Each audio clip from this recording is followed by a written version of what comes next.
You probably learned a lot more than most of us will ever know. And I'm very pleased to introduce to you the junior senator from Kentucky,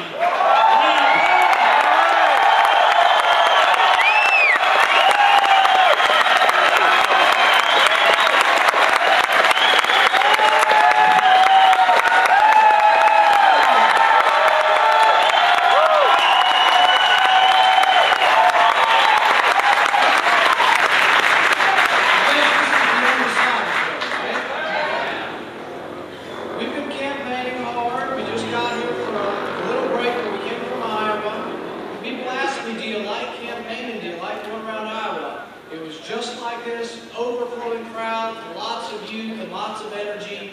We came out of Iowa in a virtual tie with the same amount of delegates as the other two front runners.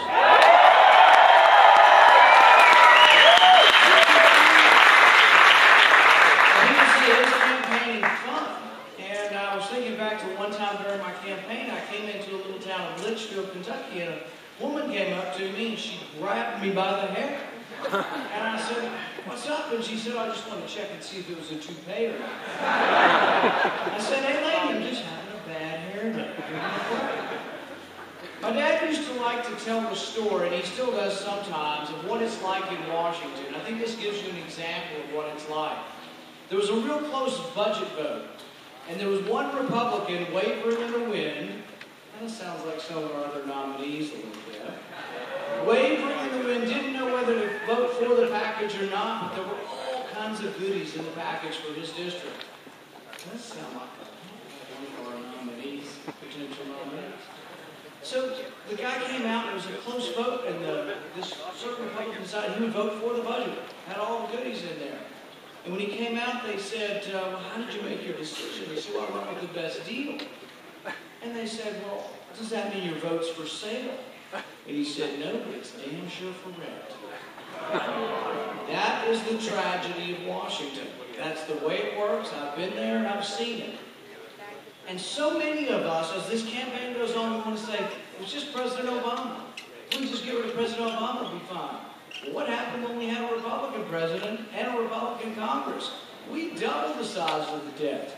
The debt's not a new problem. It's worse. The president's making it worse. Spending's out of control and the debt's out of control. But it was getting that way when Republicans were doing this. That's why it makes a difference. I tell people the Republican Party is an empty vessel unless we imbue it with values. Just any old Republican won't do. That's why the primary makes a difference.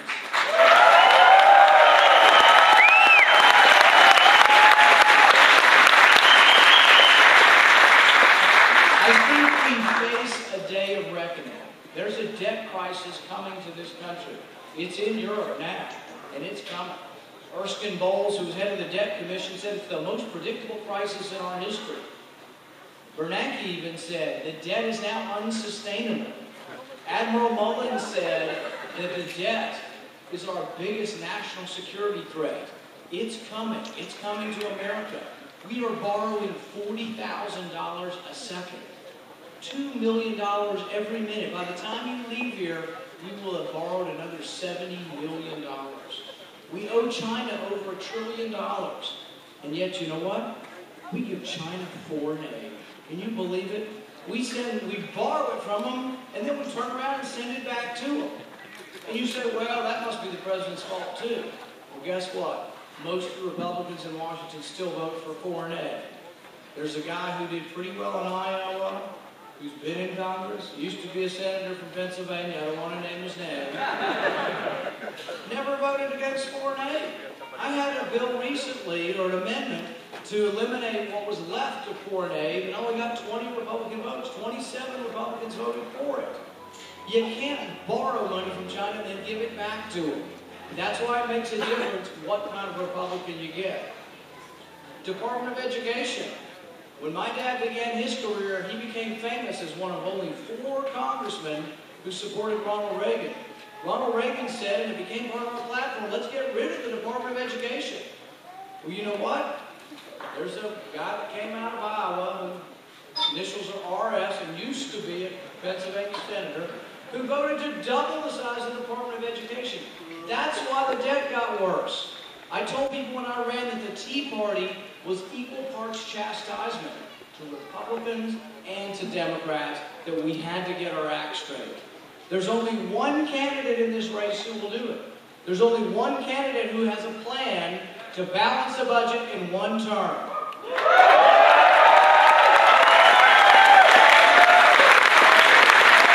There's only one candidate who has proposed cutting, not cutting the rate of increase, but cutting real spending by $1 trillion.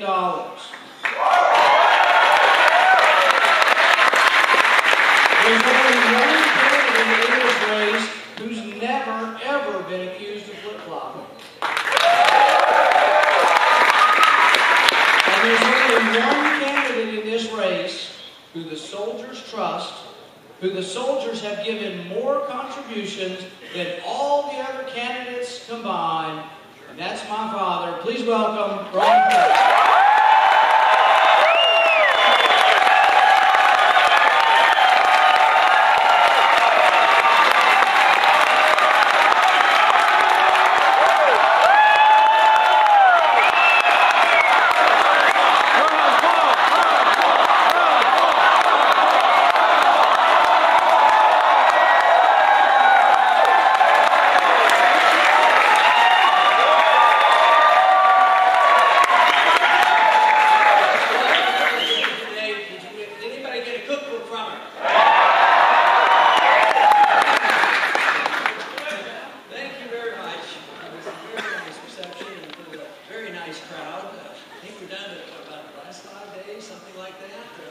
So momentum is picking up. When I think of crowds like this and all the support we get and the cheering, all I can think about is freedom is popular.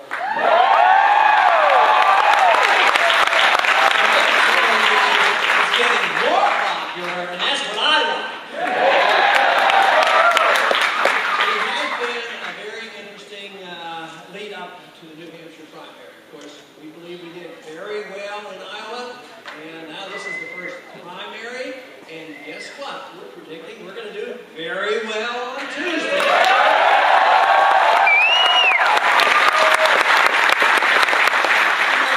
of our opponents have labeled us, and I just want to talk about that for a minute. They call us dangerous. And you know, in a way, we are to their empire.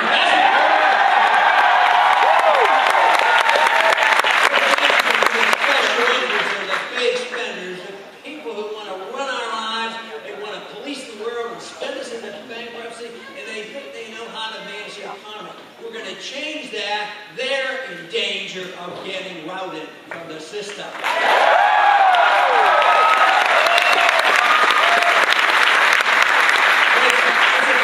It's a big undertaking. The American people are very frustrated and very annoyed, mainly because they have voted up and down, right and left, middle, and always they're hoping for change.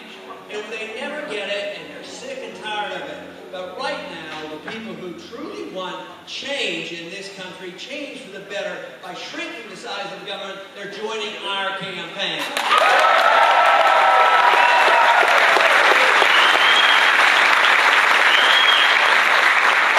They use a lot of other words, too. Dangerous is one of the milder ones. But I think it tells you that, of course, they are frightened about losing their power. There's also a lot of misunderstanding. I mean, we've had decades of misunderstanding in economic policies, a lot of decades of misunderstanding about monetary policy, and obviously, since the Cold War ended, and there's a lot of misunderstanding of the proper role of our government around the world. So this is what has to be done. We have to let the people know why it's in their best interest to fight for the Constitution, limited government, bringing our troops home, and getting a sound dollar.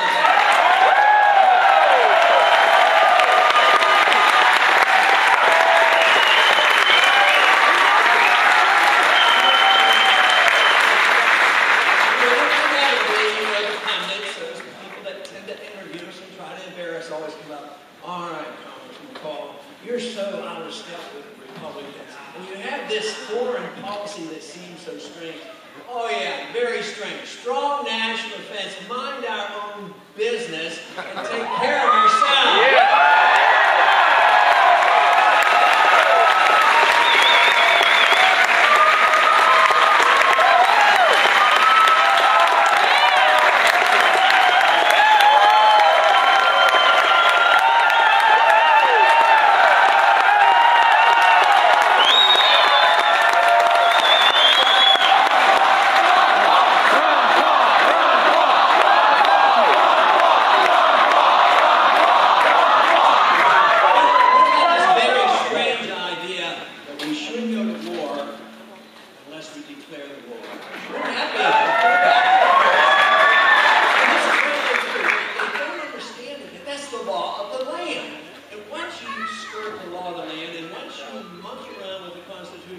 Whether it's the Department of Education, which is obviously unconstitutional, going to war, that's unconstitutional. The monetary system is unconstitutional. It still says only gold and silver can be legal tender. Now, if we people want to change it, the only way it should be changed is to change the Constitution. Otherwise, there's nothing left of the Constitution. And unfortunately, it's hanging by a string. And that's why we're involved. We're trying to salvage our Constitution and salvage our liberties.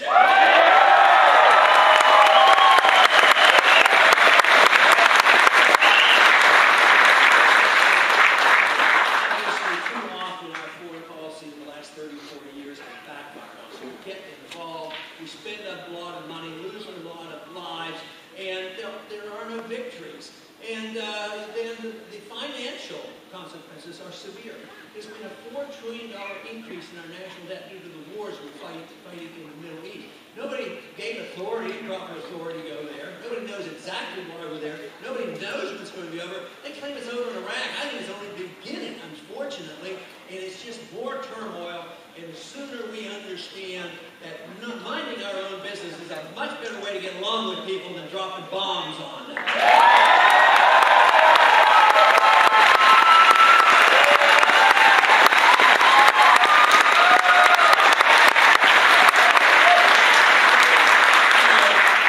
Another important point in our platform is that of personal liberties. And I'm convinced that if you understand personal liberty, if you understand individual liberty, if you understand where liberty comes from, it comes to us in a natural way. It comes to us in a God-given way. If you understand that, you know that you should also have the right to keep the fruits of all your labors.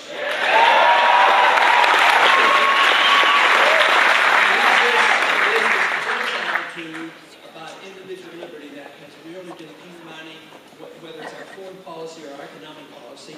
We, as a country, 100 years ago or so, for some reason, we chopped freedom into pieces. And some people defended personal liberties a little bit better than others. Others defended economic liberty. But if you understand individual liberty, personal liberty, and economic liberty are one and the same.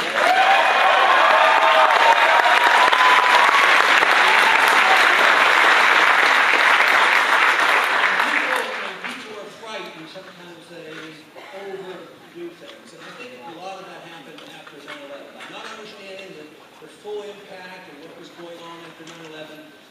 Tragically, it was used as an opportunity for those who had a bill floating around for a decade, and they saw this as an opportunity. And it was a bill that was misnamed, obviously. It was called the Patriot Act. It should have never been passed, and it ought to be repealed.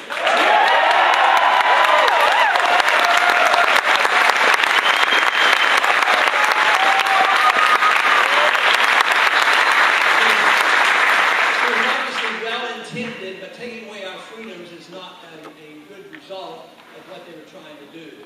Franklin warned us about giving up liberty for security.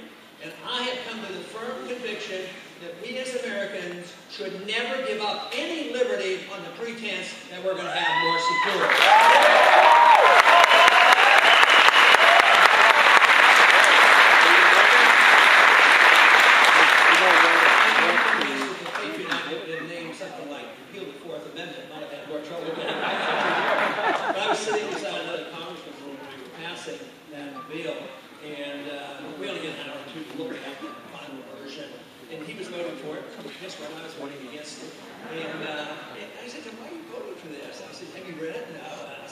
bad stuff in here. He says, I know.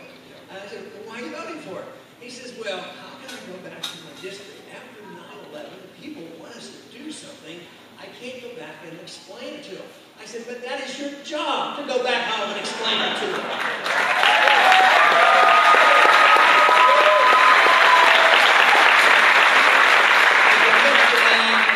If it's not changed or repealed, it's going to be a real burden to us because it's a real attack on our privacy.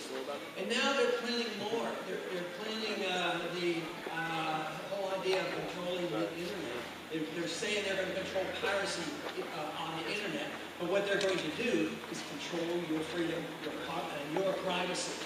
We have the government turned upside down. The government becomes more secretive. At the same time, your privacy is being undermined.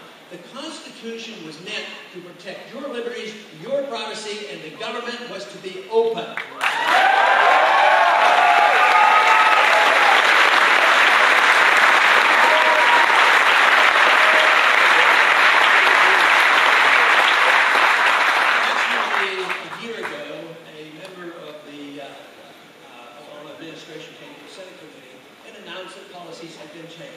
He said now that they are changing this, and it's up front. We're putting it on the table. That's what really scares me. They've abused the law in the past, and they knew it was wrong, and they hid it. Today, it's too much up front. He said, we are now at an established policy that we can assassinate American citizens. And that is bad news. So they practiced it. They did it on 3 times, and they've established this as a precedent. So that is a dictatorship when 1 or 2 people in the whole United States can dictate and decide he's a bad guy, he needs assassinated because we can't try him. No charges, nothing official. So it is especially important that you try the bad guys, because if you don't try the bad guys, it really undermines our workers. We have done this. Just think after World War II, the Nazi criminals were tried in Nuremberg. Even Adolf Eichmann, when he was captured, he was tried, given a trial, and then properly executed by the Israelis. So why are we getting so afraid of capturing people and arresting them and giving them the proper rights? But no, they've gone one step further. Here, 2 weeks ago, they passed this very, very ornery National Defense Authorization. And I'm always very pleased when I comment on it, because the people who come to our rallies and know about what we stand for knows what's in that bill, and unfortunately the rest of the country better find out what is in that bill.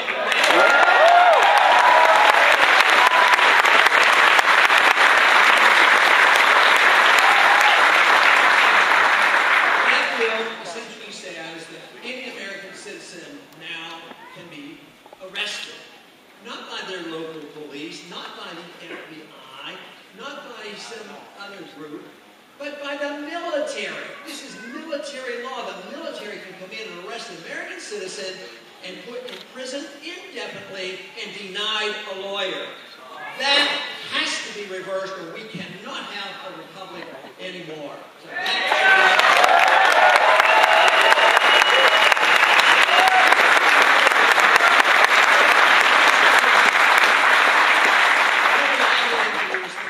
liberty, where it comes from. Defend liberty. You will defend the marketplace. You will defend private property. You will defend sound money. You will defend contracts. And you will have the regulations of free markets. Under those conditions, guess what?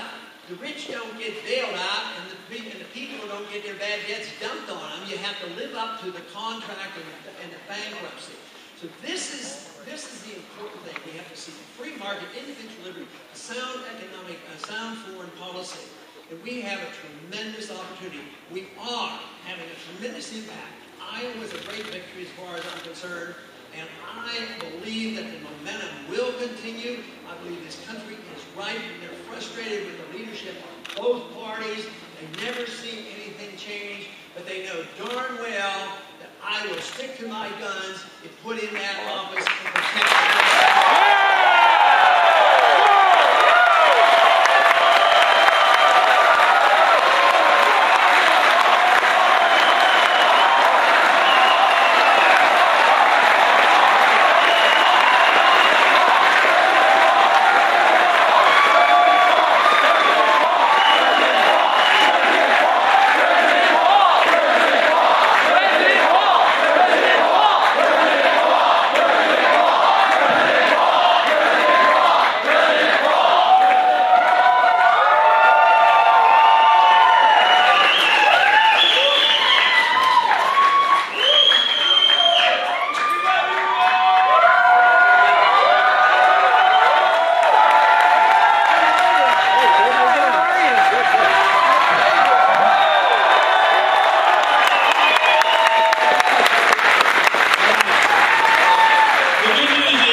photo line, but there's going to be plenty of opportunities here. We are going to need volunteers, so see Kate and Tammy to get volunteers, but we have to pass on the photo line because Dr. Paul's schedule just changed.